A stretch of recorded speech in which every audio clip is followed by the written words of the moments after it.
सुबह का समय है। गांव की धूल भरी सड़क पर सरिता देवी अपनी साइकिल के पास खड़ी हैं। उनका चेहरा थका हुआ और चिंता में डूबा हुआ है। वह अपनी आंखें बंद करके गहरी सांस लेती हैं, जैसे किसी बड़े बोझ को उतारने की कोशिश कर रही हों। पीएचडी की डिग्री, बड़े शहर की नौकरी के सपने, जहां हर सुबह एसी की ठंडी हवा होती थी और जहां हर सुबह दूर बड़ी पगडंडियों पर साइकिल चलाती मैं। सरपंच तो बन गई, पर जे कुर्सी टाटों का ताज है, जय मिट्टी का ढेर। समझ ही नहीं आता, एक मुश्किल खत्म होती नहीं कि दूसरी सामने खड़ी होती है।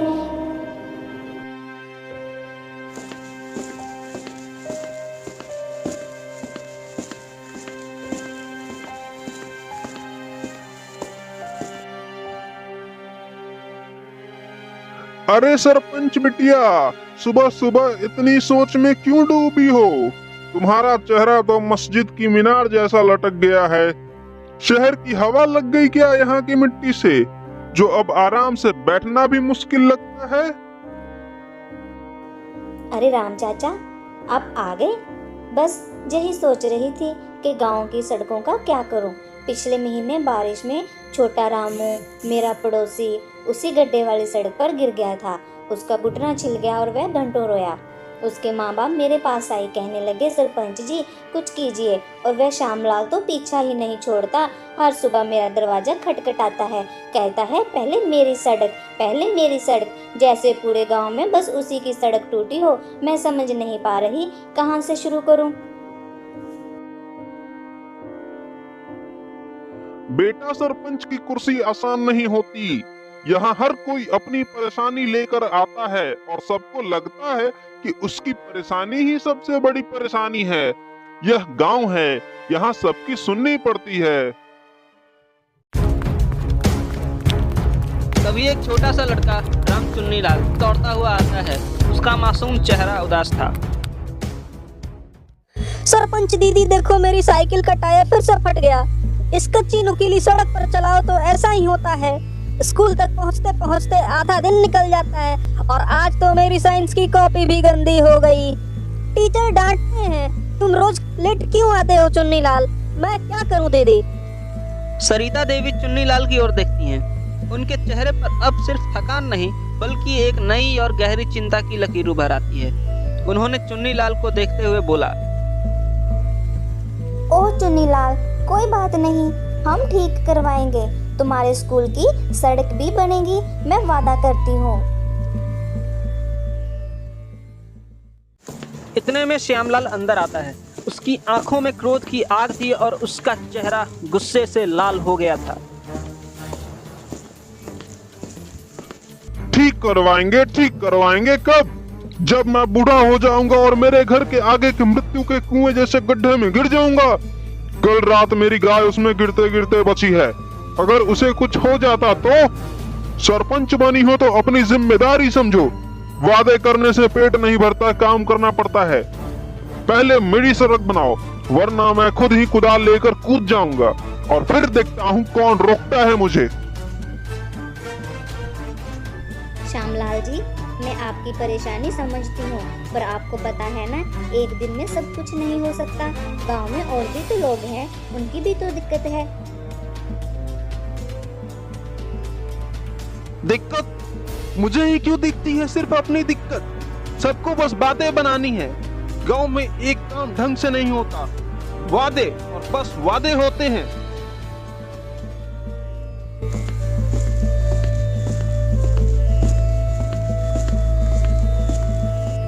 दोनों की बहस सुनकर एकदम से गंगा मौसी वहां आ जाती है। श्यामलाल, तुम्हारी आवाज तो मंदिर की घंटी से भी तेज हो गई है और तुम्हारा गुस्सा तो सूरज की गर्मी से भी ज्यादा।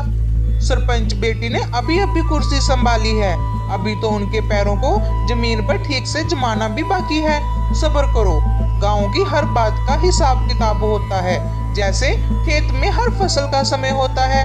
तुम ऐसे गुस्सा करोगे तो कौन सुनेगा तुम्हारी बात? हिसाब किताब क्या, जब देखो बस बातें। गांव में एक काम ढंग से नहीं होता, सिर्फ वादे और बस वादे। हमारे गांव की तो किस्मत ही खराब है। सरिता देवी एक गहरी सांस लेती हैं और राम चाचा की तरफ देखती हैं। उनकी आंखों में अब निराशा से ज्यादा एक तेज जिद और निश्चय था, जैसे ज्वालामुखी के अंदर लावा उबल रहा हो। उन्होंने अपने मन में एक फैसला कर लिया था। राम चाचा, मैं नहीं जानती मैं कैसे करूंगी, पर अब तो ये सिर्फ सड़क की बात नहीं रही, ये गांव के हर चुन्नीलाल की बात है, हर गंगा मौसी की बात है, हर श्याम लाल की बात है। मुझे इन सबको एक साथ लाना होगा, मुझे इन बिखरी हुई मोतियों को एक माला में पिरोना होगा। पर कैसे, जब हर कोई अपनी अपनी धुन में है और सुनने को तो तैयार ही नहीं। बेटा, जहाँ हर कोई अपनी अपनी बात करे, वहाँ आवाज बनने के लिए एक नया तरीका चाहिए। एक ऐसी आवाज जो सबको एक साथ ले आए। कल शाम को गांव की एक बड़ी पंचायत बुलाते हैं। एक ऐसी पंचायत जिसमें हर कोई अपने दिल की बात करेगा, बिना किसी रोक टोक के। और तुम सरपंच बिटिया, उनकी बातों को सुनना और समझना, जैसे किसान अपनी जमीन को समझता है। उनकी शिकायत सुनना और हर सुझाव पर गौर करना। याद रखना, गांव एक बड़ा विशाल पेड़ जैसा होता है। उसके हर पत्ते को पानी चाहिए, तभी वो फल देगा और उसकी छाया सबको मिलेगी। तुम्हारी जिम्मेदारी है कि उस पेड़ को पूरा सींचा जाए। सरिता देवी राम चाचा की बात गौर से सुनती हैं। उनके चेहरे पर अब विश्वास की एक नई चमक दिखती है। आप सही कह रहे हैं राम चाचा, एक नई शुरुआत करनी होगी, एक ऐसी शुरुआत जहां हर आवाज की कदर हो। नमस्कार दोस्तों, कहानी वाले भैया की तरफ से आप सभी को प्रणाम। ये जो वीडियो आप देख रहे हैं वो मैंने बस अपने साधारण से मोबाइल से बनाई है। तो अगर आपको ये वीडियो अच्छा लगे तो हमारे वीडियो को लाइक और शेयर करें अपने दोस्तों के पास, और हमारे चैनल को सब्सक्राइब जरूर कर लें ताकि आप हमारी आने वाले वीडियो से वांछित न रह जाएं। और अगर वीडियो अच्छा लगे या बुरा लगे तो सुधार के लिए कमेंट जरूर करें।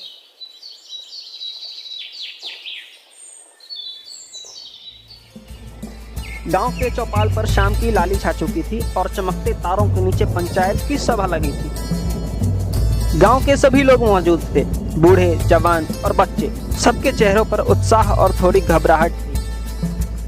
महिलाएं भी पर्दे के पीछे से धीरे धीरे बातें कर रही थी। उनकी खुशखुशाहट हवा में घुली थी। माहौल में थोड़ा सा तनाव था। सबको लग रहा था कि सिर्फ बहस और झगड़े होंगे, जैसा कि अक्सर होता आया था। सरिता देवी स्टेज पर आती हैं। उनके चेहरे पर घबराहट का नामो निशान नहीं था, बल्कि एक दृढ़ निश्चय और शांत विश्वास था, जैसे वो इस पल के लिए ही बनी हो। नमस्ते सभी गांव वालों को। आज हम सिर्फ सड़क की बात करने नहीं आए हैं। आज हम जहां अपने गांव की बात करने आए हैं, उसकी रूह की बात करने आए हैं। मैं सरपंच हूं, पर मैं भी आप सबकी बेटी हूं, आपके बीच का एक सदस्य हूं, और मुझे सबकी मदद चाहिए, क्योंकि एक हाथ से ताली नहीं बजती। मदद क्या? सड़क कब बनेगी ये बताओ। मेरे घर के सामने तो गड्ढा इतना बड़ा हो गया है कि कल रात मेरी गाय उसमें गिरते गिरते बची। अगर वह गिर जाती तो मेरा क्या होता सरपंच बिटिया? मेरे नुकसान की भरपाई कौन करता? सरिता देवी भी श्यामलाल की तरफ देखती हैं, पर इस बार गुस्से से नहीं, बल्कि एक नर्म मुस्कान के साथ, जिससे श्यामलाल भी थोड़ा हैरान हो जाता है। श्यामलाल जी, आपकी गाय की चिंता मुझे भी है। मैं समझ सकती हूँ आपकी परेशानी, पर एक बात बताएं, अगर आपकी सड़क पहले बन गई और चुन्नीलाल जैसे कई बच्चों को टूटी हुई धूल भरी सड़कों पर स्कूल जाने में अब भी दिक्कत हो रही है, तो क्या हमारा गांव सच में तरक्की के रास्ते पर चल पाएगा? क्या वह एक पूर्ण गांव बन पाएगा? क्या एक आदमी की खुशी से पूरे गांव की तरक्की हो सकती है? श्यामलाल चुप हो जाता है। उसकी आंखों में हैरानी थी। चुन्नीलाल आगे आता है। उसकी नादान आंखों में उम्मीद की चमक थी। सरपंच दीदी, हमारे स्कूल की सड़क तो इतनी खराब है कि बारिश में मेरी किताबें भी गंदी हो जाती है। कभी कभी मैं स्कूल ही नहीं पहुंच पाता और फिर टीचर मुझे मुर्गा बना देते हैं। अगर सड़क बन जाए तो मैं रोज स्कूल जा पाऊंगा। और हमारे गांव के किनारे जो पुराना कुआं है वहां तक जाने का रास्ता भी इतना टूटा हुआ है कि बूढ़ी औरतें पानी भरते हुए गिर जाती हैं। पिछले हफ्ते रामू की दादी गिर गई थी, उनका हाथ टूट गया था। क्या वह जरूरी नहीं है? क्या हमारी सेहत जरूरी नहीं? पानी सबकी जरूरत है सरपंच बिटिया। अब एक के बाद एक गांव वाले अपने अपनी परेशानी बताना शुरू कर देते हैं। कोई कहता है रात में लाइट नहीं आती और अंधेरे में सांप निकल आते हैं। कोई कहता है पीने के पानी की दिक्कत है और दूर से लाना पड़ता है। कोई कहता है खेत तक जाने का रास्ता ठीक नहीं है और फसल ठीक से मंडियों तक नहीं पहुंच पाती। सरिता देवी चुपचाप सबकी सुनती हैं। उनके चेहरे पर विस्तार और संवेदना थी। राम चाचा उनके पास खड़े मुस्कुराते रहते हैं, जैसे उन्हें पता था कि सरिता देवी क्या करने वाली हैं। जब सबकी बात खत्म होती है तो सरिता देवी आगे आती हैं। मैंने सबकी बात सुनी। हर किसी की परेशानी अलग है, पर जड़ एक ही है, मिलकर काम न करना। अगर मैं सिर्फ श्यामलाल जी की सड़क बना दूं तो चुन्नीलाल दुखी होगा। अगर चुन्नीलाल की स्कूल की सड़क बना दूं तो गंगा मौसी को कुएं तक जाने में दिक्कत होगी। हम टुकड़ों में काम कर रहे हैं, इसलिए कुछ भी पूरा नहीं हो रहा। क्या हम ऐसे ही बिखरे रहेंगे या एकजुट होकर काम करेंगे?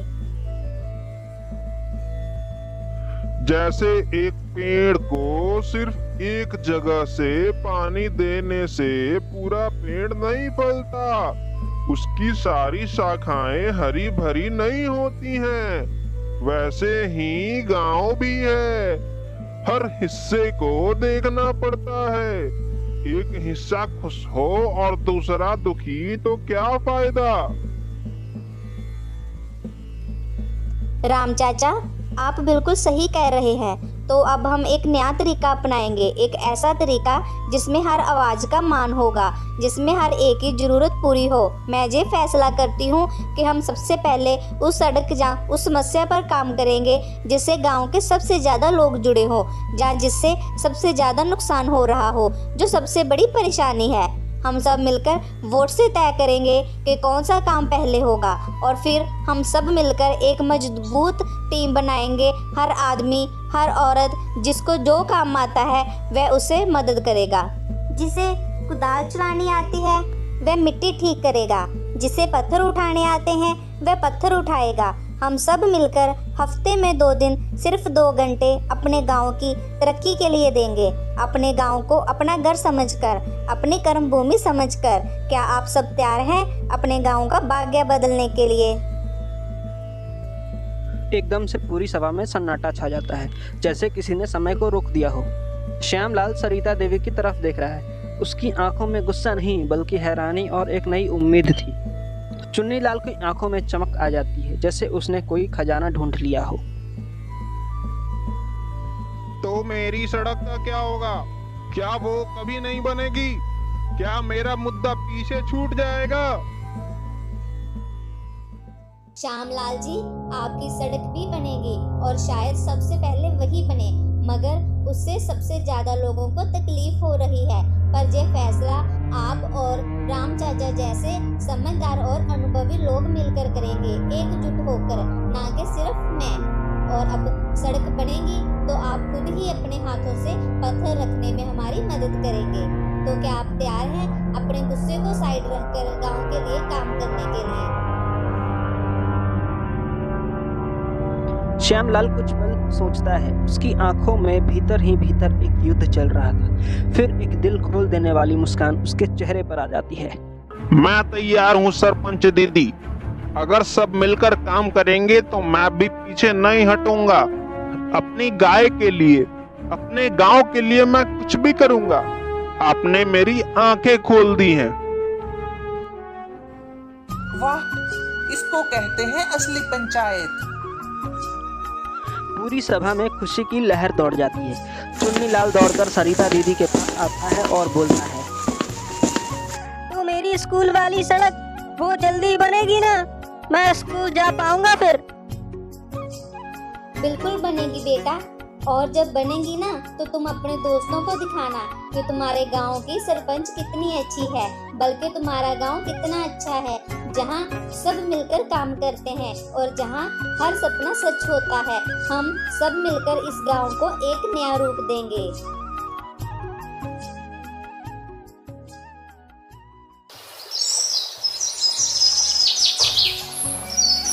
और फिर उस दिन के बाद से पुरुष और महिलाएं सब मिलकर एक साथ काम करने लगे।